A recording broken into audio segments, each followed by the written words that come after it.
Hey there, welcome to the channel. Let's make some gluten-free pumpkin cream cheese muffins. I'm Jamie with SavorySaver. I share gluten-free recipes, tips, tricks, and resources to make your gluten-free lifestyle easier. So please consider hitting subscribe and let's get started. So it is pumpkin season, so I think it's only fitting that we do at least one pumpkin video during this time of the year. So this recipe comes from the Loopy Whisk. You guys know I'm a big fan of that website because she always gives really good directions. The ingredients are easy to find most of the time, and she likes to give really good substitutions if you're mixing your own flour, which I really like. So these are streusel muffins, so that's going to be a pumpkin batter for the muffin. The cream cheese is actually a filling. I am a little bit nervous about that, but I'm hoping because it goes into the muffin itself that I don't need to worry about anything, because you guys know I don't like icing things on this channel. Finally, the muffins have a streusel topping, which sounds really good. So I think this is going to be an easy recipe to do. I have everything measured out, but we will go over measurements, of course. All the ingredients you may need and have a hard time finding will be down in the description below. I think the biggest thing to note is she calls for a gluten-free flour. I actually mixed up a half batch of her gluten-free flour blend, so I'll go over what I did for that as well when we get to the flour. So let's get mixing so we can get baking and tasting. So for the muffins, you are going to need a 12-count muffin pan lined with liners. Use the liners of your choice.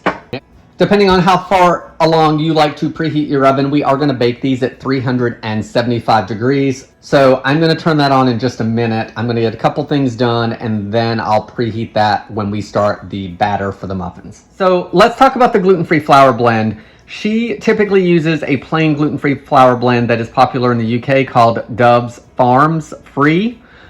I ended up mixing up her recipe for gluten-free flour. I just made a half batch. So for the half batch, it was 250 grams of white rice flour, 150 grams of potato starch, and 100 grams of corn flour. And I opted to swap out the corn flour for sorghum flour because I already had some of that open. That is one of the substitutes that she recommends for corn flour.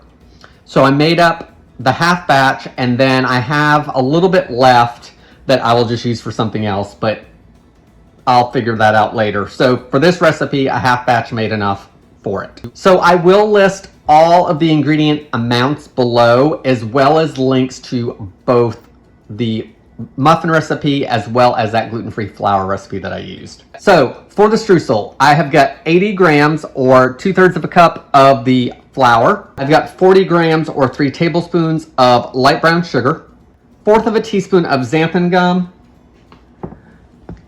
This is a xanthan gum I like using right now. It is by Now Foods. I just get it online. Easy enough. It'll be linked down below. Let's give this a whisk to whisk everything together. Plus it'll break up that brown sugar if there's a little bit of lump in it. All right, we're gonna call that good. Next, you want 3 tablespoons or 40 grams of unsalted butter that is cubed up. So I just cut it into small cubes. So I'm going to take some of that flour and kind of break it up and give the flour something to cling to and break up that butter a little bit. I did just pull this out of the fridge. I wanted to keep it as cold as long as possible.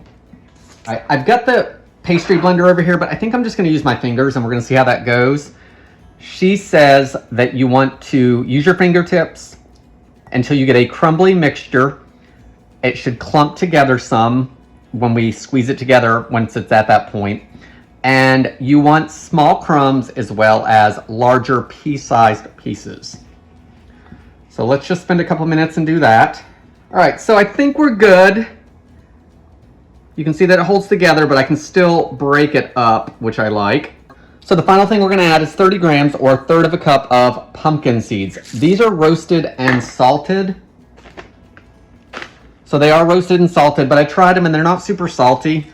And I'm sure I should probably be using unsalted, but this is what I had, and I don't think it's enough salt where it's gonna make anything salty. I think it's gonna actually balance it a little bit. All right, now I'm gonna put this back in the fridge just to keep that butter cold, because I don't know if it's gonna get all weird when it goes in the oven. These bake for about a half hour, and I wanna make sure that that butter has time to melt slowly. So I'm gonna pop this back in the fridge and we're gonna move on to the filling. Okay, onto the filling. I've got 8 ounces of room temperature full fat cream cheese. The closer to room temperature it is, the better this will mix in. She does not say that you have to use a mixer, so I'm going to try to do it with the spatula and see how that goes. This has been out for probably a good 5 to 6 hours, and it's a little cool in here. It's about 68 degrees in the kitchen right now. So it's soft, but it's not as soft as really it probably should be. To that, we are going to add 1/4 cup of granulated sugar, and then we're going to add a teaspoon of vanilla, or you can add 1/2 teaspoon of vanilla bean paste.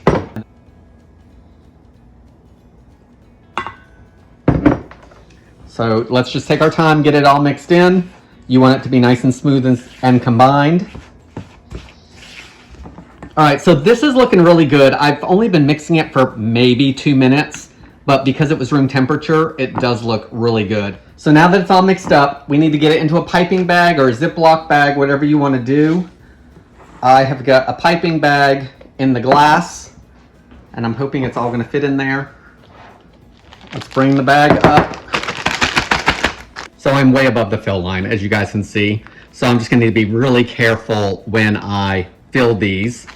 So for now, let's just put this off to the side and move on to the batter. All right, so on to the dry ingredients for the batter. I've got 240 grams or about 2 cups of that gluten-free flour blend in here. Here are the rest of the dry ingredients we're gonna add. 2 teaspoons of baking powder, 1 teaspoon of baking soda, 1/2 teaspoon of xanthan gum, 1/4 teaspoon of fine salt, 2 teaspoons of ground cinnamon, 1 teaspoon of ground ginger, 1/2 teaspoon of ground nutmeg, and 1/2 teaspoon of allspice. And if you have pumpkin pie spice hanging around in the cabinet and are wondering what to do with it, I would swap that out and use that pumpkin pie spice maybe, as opposed to the individual spices, especially if you don't use pumpkin pie spice a lot. I would just add 4 teaspoons of your pumpkin pie spice as the substitution. So let's add that in. Let's give this a good whisk. This is all mixed up. We'll use it in just a minute. Now for the wet ingredients, I've got 1 15-ounce can of pumpkin, 200 grams or 1 cup of light brown sugar, 1/2 cup or 110 grams of a neutral tasting oil. I'm using canola. Use whatever neutral oil you like. 2 large eggs, room temperature, so they will mix in better. Now we want to mix everything together until it's well combined.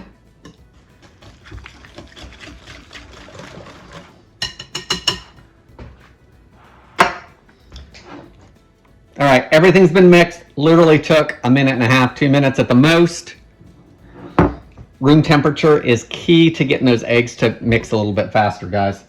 Let's add our dry to the wet, and we are going to mix this until it's fully combined and there's no flour lumps. So back in. All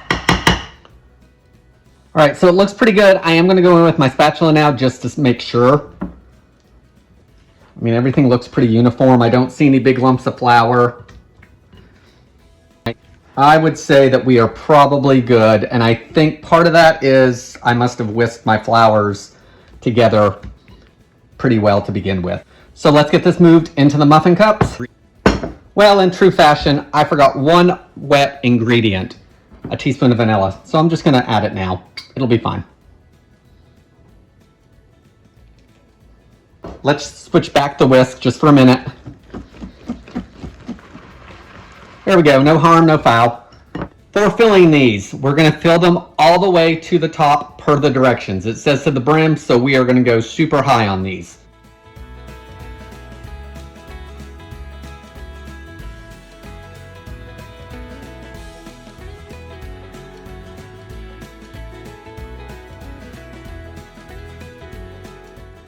All right, guys, they are super full, so let's see how the cream cheese process goes. Okay, so now we need to pipe them, so I've cut a hole in the bottom of the piping bag. She recommends using a round tip, so if you're using a reusable bag, you can use a round tip. I'm just gonna do this, just because it's gonna save some dishes. And you want to use all of this. So they're probably going to be pretty full. So she says to go, let's do this middle one so you can see. You want to go down into it, squeeze, and move up. And then we want to leave a dollop at the top. So I may have to go back in there because I think it's going to take a few to get used to how much you're squeezing in. So let's see how this goes. Again, I'm going down pretty much to the bottom, squeezing, and then leave a dollop at the top.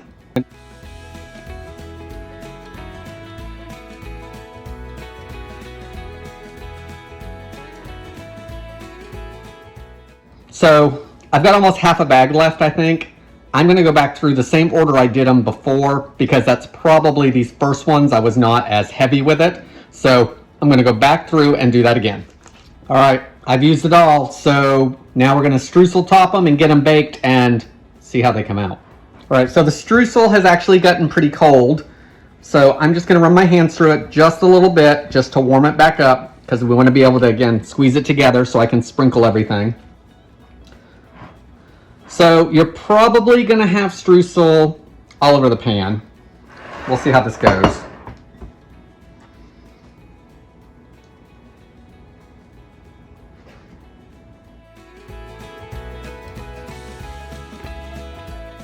So I am out of streusel, but that's okay. I'm going to go back in and just fill in some gaps because I was very heavy-handed. Okay, time to get these baked off. Again, the oven is at 375 degrees Fahrenheit. These are going to bake for about 25 to 28 minutes until a toothpick comes out clean. They should be well risen according to the recipe, as well as golden brown on top. Then it says to let them cool for 5 to 10 minutes in the pan before transferring them to a wire rack to cool. They can be served warm or room temperature. By the time I get to these guys, they are probably going to be closer to room temperature because I'm going to get them baked and out of the oven, and then I'm going to probably have lunch and have this as dessert. So let's get these baked off, and let's keep our fingers crossed that I don't have muffin mix all over my oven.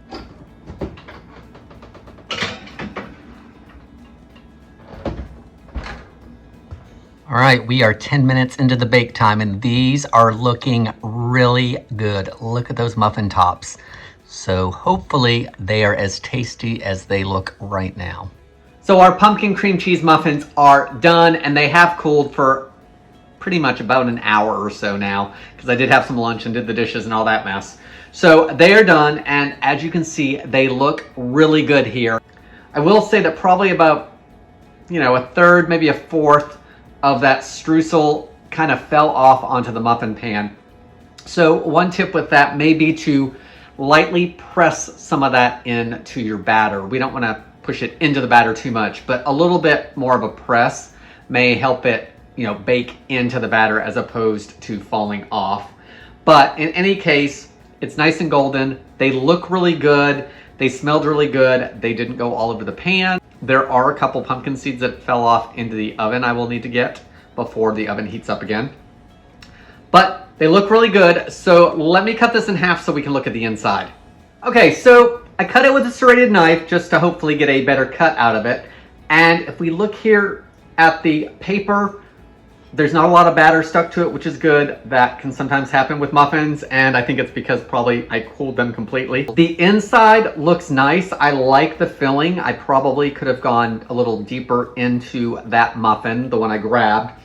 But if this one looks this good, I'm really excited that the rest of them probably are going to look really good. So I like that, and I think the only thing left to do now is to taste it. So let's see how it is.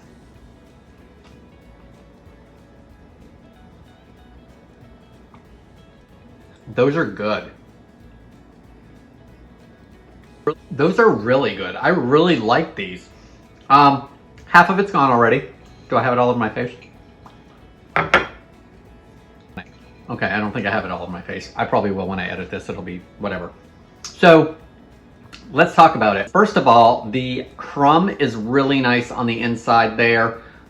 It's got a nice even crumb. The filling is very good. I found the filling really tasty. It was nice to actually have pretty much, cupcake icing inside as opposed to on top. The crumble or streusel has a really good taste to it. I do like the pumpkin seeds, but I'm not gonna lie, if I didn't have pumpkin seeds, I'd be okay with them being left out. I think they definitely add a little bit of extra crunch to it, and I think they make them a little more pumpkin, you know, festive. But if you didn't have them, I would think you would be okay leaving them out. I would actually probably leave all the measurements the same, except just omit the pumpkin seeds. Bake-wise, they're baked all the way through. I don't notice any weird texture. They taste like regular muffins, guys. They don't taste gluten-free to me. That is using the recipe for the Gluten Free Flour Blend that Kat uses over at Loopy Whisk. I think these are great. I think they would be good to take to the office, and that people that don't eat gluten or do eat gluten would not know the difference. They're not dried out. Plenty of moisture in there, and oil-based cakes and things, muffins, that oil tends to keep things a little more moist. All right, I'm gonna finish this in a minute. Let's go over some final thoughts. So final thoughts on these. First up, let's go over the storage. The recipe says that they will keep in a closed container in the fridge for 3 to 4 days. So we're getting some good shelf life out of those. The fridge, of course, because they have cream cheese in them, and that should be stored in the fridge. I will tell you, I don't know that I like cold muffins, so I would probably take mine out of the fridge to warm up a little bit so I wasn't eating cold muffin. I don't like cold cake, I don't like cold muffins. It does say that the crumble topping is going to soften some as they get older because it's going to draw on that moisture and it's going to soften it. So they're not going to have that little bit of crispness to it that it has when you first take them out of the oven and have them. Overall, the recipe was not difficult. I did do it in steps, so I would definitely, if you make this, I would do it in steps. I found it much easier to get everything out and then to just make one part of it at a time. I had no issues with getting the batter into the cups. I went right up to the top, and then piping that into the muffins themselves, the cream cheese stuff, was super easy. That was the one thing I was a little concerned with, and didn't have any issues at all. Nice fall recipe. If you like pumpkin and cream cheese together, I think you're definitely gonna like these. Leave me your thoughts below. Any questions, comments, concerns, likes, dislikes, all of that mess. Guys, I appreciate you always watching the videos and taking time to interact with me down in the comments. So thank you for all of that. And as always, I hope to see you in the next video.